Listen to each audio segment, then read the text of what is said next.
From one god to another, I guess. Goodbye.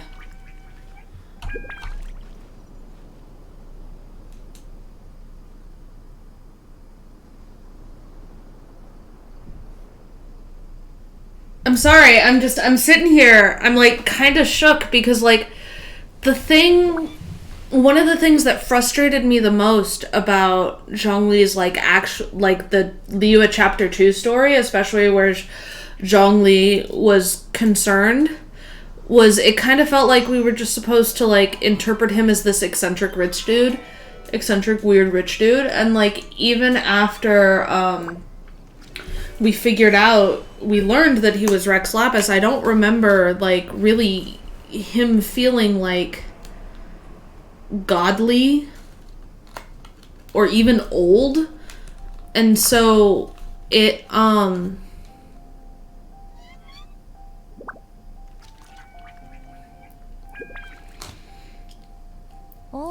like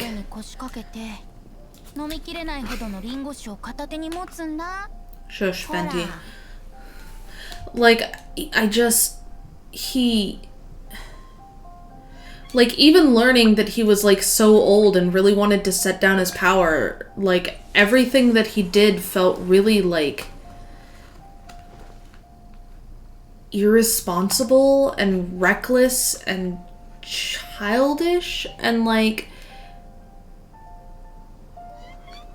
I mean, I guess maybe that's kind of wrong and a little weird to say when I've got Venti standing right the fuck here, but I didn't really like him as a character upon first meeting because it really felt like they were going for something specific and they were trying so hard to give us funny moments that they didn't really give the character enough depth.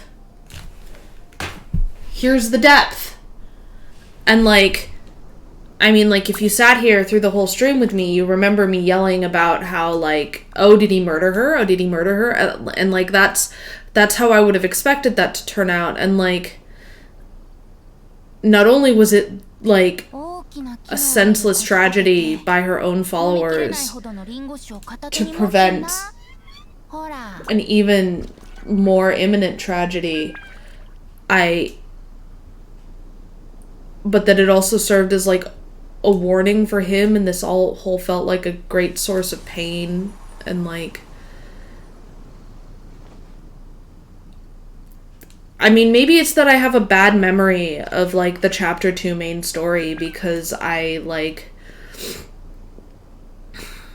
don't know, I was playing on my phone and it was kicking me out every 5 to 10 minutes, and so I was mostly like just trying to get through it and here for like Ganyu and Kuching and Ningguang. But it was, God, I don't,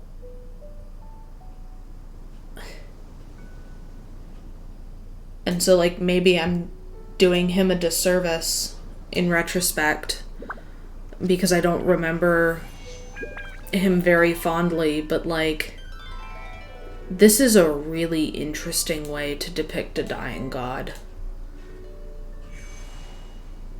And I was not expecting them to give him depth quite that thoughtfully. Because like, I really like the character stories, but very frequently they're a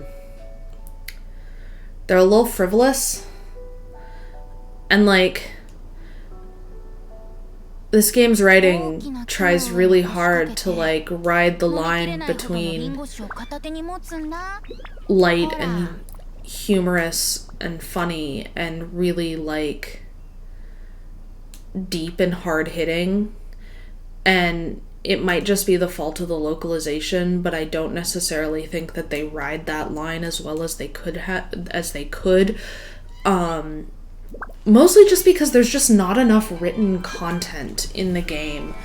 Like, even the like, even though they're putting out stuff at like a really truly impressive pace, like, there's still not a whole ton of like written lore and you can tell that, like you can tell that the information is there because you can feel it shaping the way the world is, but it doesn't all necessarily make it into the text.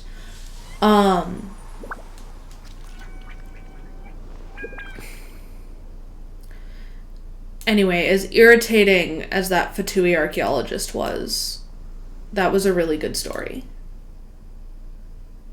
Thank you all for joining me.